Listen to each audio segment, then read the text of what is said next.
का तेज, सागर की गंभीरता और पवन की चाल, ये सब मेरे अधीन है। ब्रह्मा का ज्ञान, विष्णु का वैभव, शंकर का तप, ये सब मेरे सामने शक्तिहीन है। मैं चाहूं तो दिशाओं को बदलकर दिक्पालों की जड़ें हिला दूं, ब्रह्मांड का बढ़ता हुआ विस्तार रोक दूं, मैं देव की चलती हुई रफ्तार रोक दूं, आकाश चांद तारों का व्यवहार रोक दूं, मैं चाहूं तो जमाने की रफ्तार रोक दूं।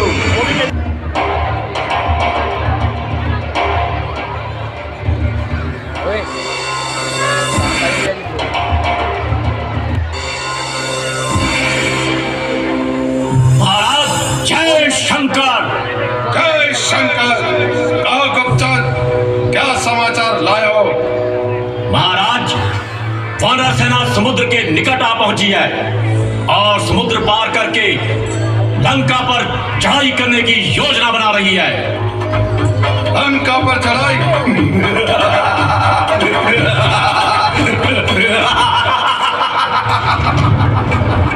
तुम जाओ और अपना राज्य कार्य देखो। लंका के खंखार वीरों, तुमने सुना कि गुप्तचर क्या कह रहा था? तो बताओ अब हमें क्या करना चाहिए? महाराज का बोलबाला और शत्रु का मुंह काला करना चाहिए। फिर चिंता क्या है महाराज, ऐसे वानरों को तो हमारे राक्षस कच्चा ही चबा जाएंगे।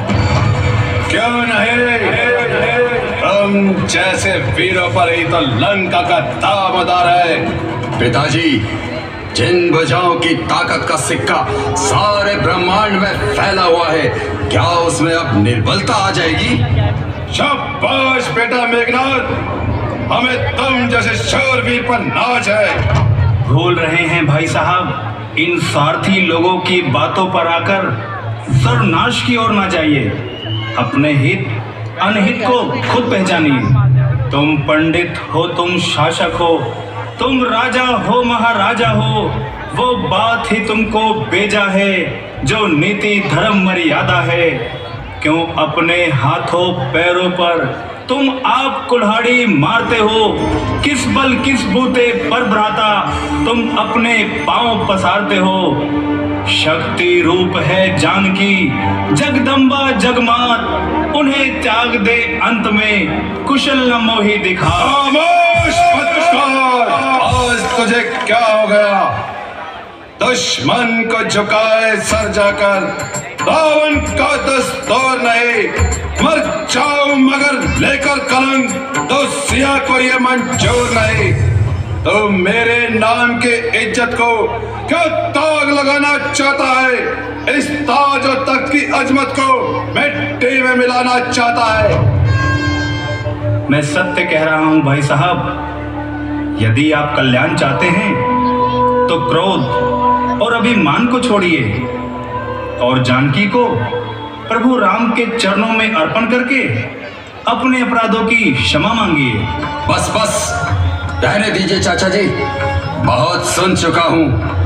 आपको इतनी लाज भी नहीं आती कि भाई होकर भाई से विश्वासघात करते हो, हमारा नमक खाकर दुश्मन की प्रशंसा करते हो। देखते हो लंकेश, ये छोकरा क्या कहता है? जो कुछ कह रहा है ठीक ही कह रहा है। तुम्हारी बातों में हमें संदेह नजर आता है, क्योंकि तुम्हारा द्रोह हमारे पक्ष को निर्बल बनाता है। बड़ा आश्चर्य है भाई साहब, आप भी मुझ पर संदेह करते हैं? क्या गीले और सूखे एक साथ जलते हैं? क्यों नहीं जलते? जब द्रोह की अग्नि भड़कती है तो सूखे और गीले सबको जलाकर आग करती है। विद्रोह की भावना मनुष्य को अंधा बनाती है। ठीक है, आप क्रोध में आपे से बाहर हो रहे हैं, बदले की भावना से दबकर अच्छे और बुरे का ज्ञान खो रहे हैं।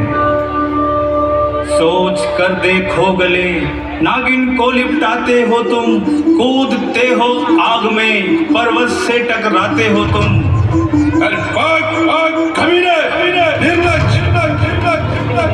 और स्वयं कायर होकर मुझे भी कायर बनाता है और उन बनवासी छोकरों की बार बार बड़ाई करता है।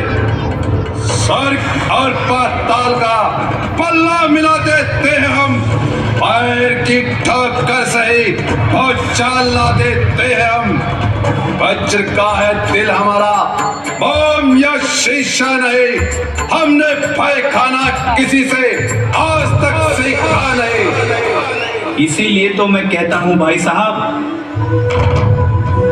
कि इस शक्ति और वैभव को मिट्टी में ना मिलाइए, ऐसे ऐश्वर्य और उन्नति को नाश के गड्ढे में न गिराइए। बस बस मुझे तेरे उपदेश की आवश्यकता नहीं। चाची, मालूम होता है चाचा जी शत्रु से घूस खा गए हैं, जो ऐसी कमीनी बातों पर आ गए हैं। संभव हो ऐसा ही हो। आप कुछ भी कहें, परंतु मैं एक बार फिर कहता हूं कि आप अपने किए पर पछताओगे। मेरी बातों को याद करके पश्चाताप के आंसू बहाओगे। राम से बैर करने में किसी की भलाई नहीं, अपने पैरों पर कुल्हाड़ी मारना कोई गनाई नहीं। अक्ल से सोचो जरा, बुद्धि से काम लो, दिल चला है पाप के रास्ते से उसको थाम लो। फिर वही कायरता, फिर वही शत्रु की बड़ाई, अरे यानी विश्वास करते तो मर्चा कर कहीं बदली है क्या हालत तेरी। चल निकल जा, भाग जा, भागती नहीं सूरत तेरी।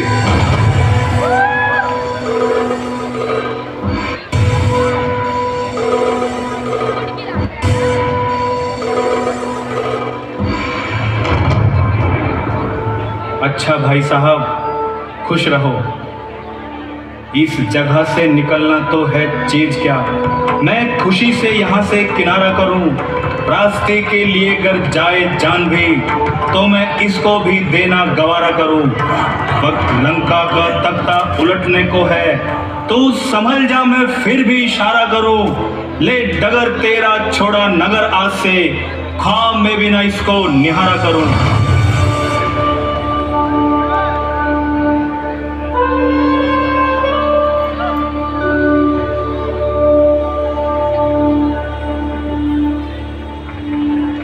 ताली बजाइए।